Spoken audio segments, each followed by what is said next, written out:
Hey, what's good, y'all? It's Stinger, and today I'm going to be showing each and every one of you how you can make some brutal trap metal beats. Now, this tutorial is going to be a bit of a two-parter. In the first part, today I'm going to be going over how you can make your own trap metal melodies using a guitar with little to no experience. And in the second part, I'm going to be going over the basics of trap metal drums and processing and all that fun stuff. So with that being said, this is the beat that we're going to be covering in the next two tutorials.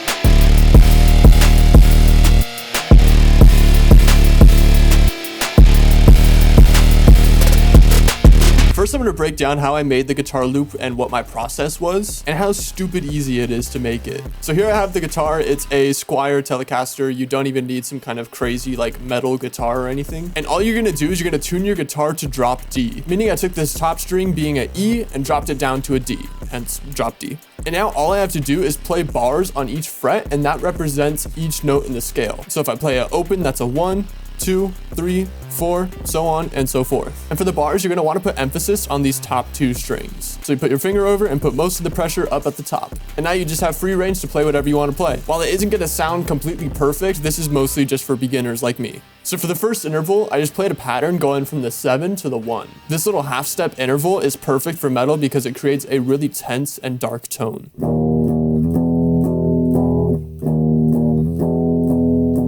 And then after that, I played a more drawn out and methodical pattern. Yet again, still playing around with that half step interval, but I also introduced the 5th as a nice little passing chord. Now, instead of just going 7-1, 7-1, 7-1, 5, I added in this G sharp, which is not in the scale of D minor, which is the scale I'm working in, and used it to transition in a cool creative way from here to over here. And the way I did that is I strummed on the G sharp, but quickly went back over to the A, so it would sound like this.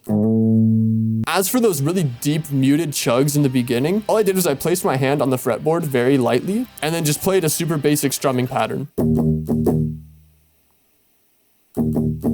And sorry if that wasn't a super detailed explanation. I'm not very good at guitar, so I'm not very good at teaching it either, but if you have any questions, please just throw them in the comments down below and I'll do my best to answer them. So now let's go over some processing to make my crappy guitar skills sound good. The first thing that I threw on the recording bus is Guitar Rig. Guitar Rig is a VST made by Native Instruments, and it has a bunch of different presets with different amp settings. So the preset that I used was the Slip Note Wide preset. This is perfect because it gives a super wide sound and a really deep and crunchy metal tone. So this is what the guitar sounds like without Guitar Rig.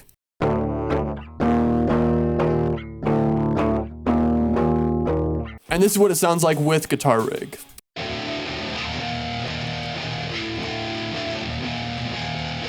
After that, I routed the guitar to a separate melody bus, and on that, I threw on OTT at just about 25% depth, as well as fresh air to boost those highs, Soothe 2 to cut out any unwanted frequencies, and trust me, with this kind of distortion and drive, there are a lot of unwanted frequencies. A parametric EQ with a cutoff on the, a parametric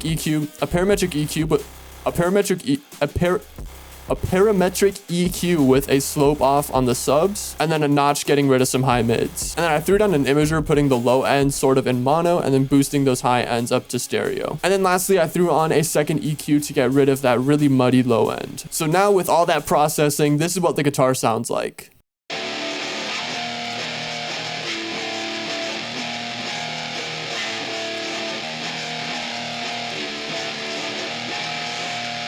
And because of that second EQ, now we have a lot of room for the drums, which I will be covering in my next tutorial. Hopefully you enjoyed the tutorial and learned something new. If you have any questions, please yet again, feel free to throw them in the comments down below and I will do my best to answer them. Also consider subscribing as I post 2 tutorials a week, one long one and one short one. Also, turn on the bell so you won't miss part 2. Other than that, that's going to be it. Peace.